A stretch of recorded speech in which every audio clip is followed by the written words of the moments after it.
है। तो मैं एक बात आगाज से आपको कहना चाहता हूँ। 2013 में मैंने कॉन्फ्रेंस बुलवाई थी और उस कॉन्फ्रेंस का मौजू ये था कि how to attract foreign investment in our province. वो तमाम बातें जो मैंने आज सुनी है और कमोबेशी वही बातें हैं जो उस वक्त भी हुई थी। मैं आपके सामने जो बात रखना चाहता हूँ ये रखना चाहता हूँ कि इंफ्रास्ट्रक्चर इसकी बेसिक है। इंफ्रास्ट्रक्चर लाजिमी है, लेकिन इसके साथ ही इकोनॉमिक एक्टिविटी और सस्टेनेबिलिटी को आप मिला के नहीं देखेंगे और उसे आगे लेके नहीं चलेंगे तो यहां पे तो कई इंफ्रास्ट्रक्चर जमीन बहुत हो चुके हैं।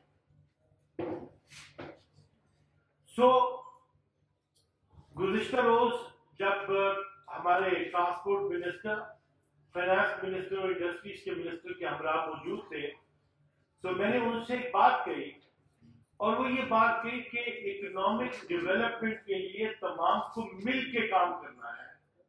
बट आई सी इज कि आप लैब बनाना चाहते हैं, ये बन जाएगी, इसलिए कि you have argument and properly आप उसे रेलेवेंट सर्कल में लॉबी कर रहे हैं, लेकिन आपको सस्टेनेबिलिटी और इकोनॉमिक डेवलपमेंट कहां जाएगी?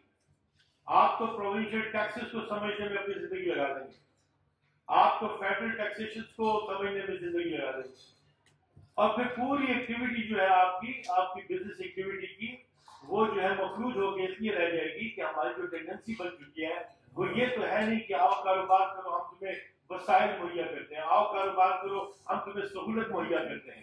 बल्कि हकीकत में जो देखने को मिलता है वो ये मिलता है, तुमने कारखाना लगा दिया, ये काम नहीं किया, हम तुम्हारा कारखाना बंद कर देंगे। एनवायरमेंट की इस एरिया में ये सुकम आ रहा है, ये दूर करो, हम आके तुम्हारा कारखाना बंद कर देंगे, तुम्हारी इंडस्ट्री बंद कर देंगे, तुम्हारा कारोबार बंद कर देंगे।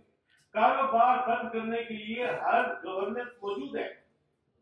कारोबार को डेवलप करने के लिए हमारे पास जरूरत है सोच की, और खास तौर पे मैं सरताज को बहुत ज्यादा इस बारे में दाद देता हूं, इसलिए कि चतराल से लेकर अब तक इनकी एक्टिविटी को देखता आया हूं और खुद मौजूद लॉ फर्म भी अपने थिंक टैंक मिरर के जरिए यही काम कर रही है।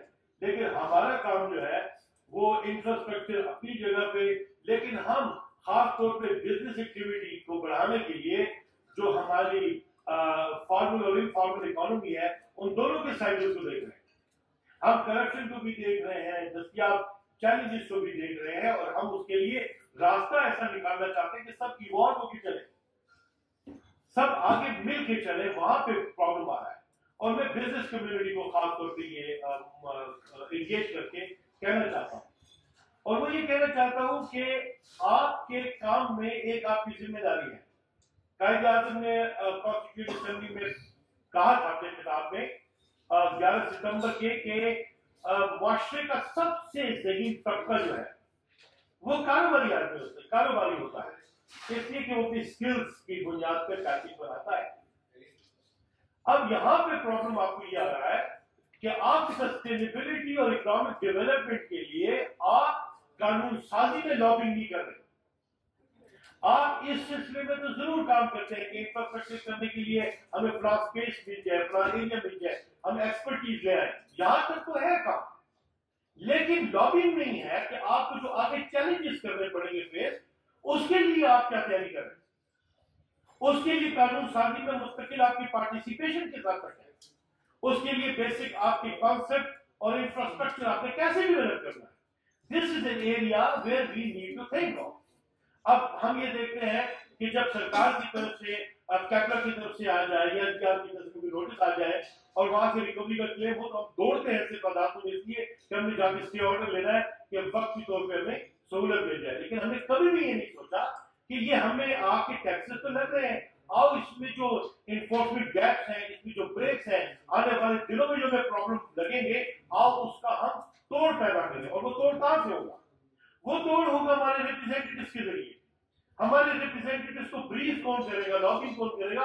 हम स्टेक होल्डर्स करेंगे। हमारे लिए एरिया बिल्कुल ग्रे एरिया है, बिल्कुल खाली है। हमारा सूबा में हमेशा से कहता हूं, मैं पाकिस्तान की जब तक गया हूं, दूसरे सूबों के सिस्टम देखे हैं, 2013 के बाद खास तौर पर मैं इंगेज हुआ अपनी चैंबर्स के साथ, अपनी फेडरेशन के साथ, और मैंने वहां पे क्या पाया, वहां पे कलेक्टिव बिजनेस तो है ही, वहां पे तो हर बंदा सीट चाहता है और फिर अपने आप को बेहतर हिसाब से एलिवेट करना चाहता है, वहां पे कलेक्टिव विजडम और कलेक्टिव एफर्ट की बात नहीं। सो ये रुझान की बात है, जब हम कारोबारी एक्टिविटी को प्रमोशन की तरफ लेके जाते हैं, डेवलपमेंट की तरफ लेके जाते हैं, तो ये वो एरिया है जहां हमें काम करने की जरूरत है एंड जहां पे हम बिल्कुल खाली है। तो मेरी एक समझ ये होगी, मैं हमेशा एक मॉडल देता हूं और वो ये है, खुद मेरी फर्म रही है कि I stand for coexistence, progress and development. मैं तमाम इदारों के साथ कोएग्जिस्ट करना चाहता हूं, किस लिए, प्रोग्रेस के लिए, डेवलपमेंट।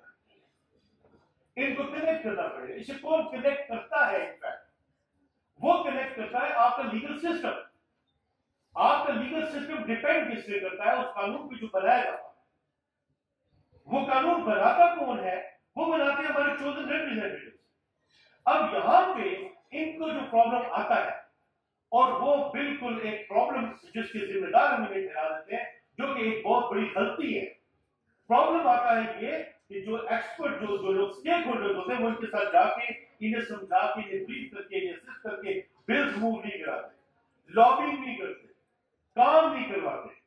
और वो कानून, वो बेसिक जहां पे आप इंफ्रास्ट्रक्चर डेवलपमेंट ला सके, मैं कहता हूं लीगल इंफ्रास्ट्रक्चर डेवलपमेंट जो है, this is mandatory, this is required and this must be done, because without legal support, without required mechanism, without addressing enforcement gap, you cannot move on. आप पहले कदम पे पकड़ लिए जाएंगे।